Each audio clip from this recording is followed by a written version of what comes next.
Alright, good morning guys. Luzon, Visayas, Mindanao, sa palig ng mundo, sa ating mga kaibigan dyan sa ibang bansa. Yan guys, dito tayo ulit sa palayan dito. Ito pala yung sample ng yung buntis na yung natin, palay. Yan o. Kumuha tayo dito lang sa gilid, sa malapit sa pilapil. Yan o. Oh.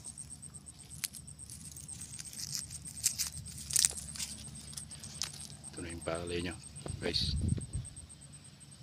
Baka hanggang to. Katapusan, baka may lalabas ng bunga. Yung mga niya, mga butil. Yan guys o.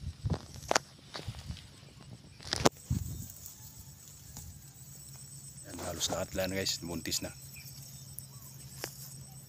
Medyo maaga siguro yung pag-harvest natin dito, baka first week ng October. At least may makakain na, bagong bigas ulit. Alright, thank you for watching guys. Sana di ka magsawa sa aking video. God bless us all. Alright.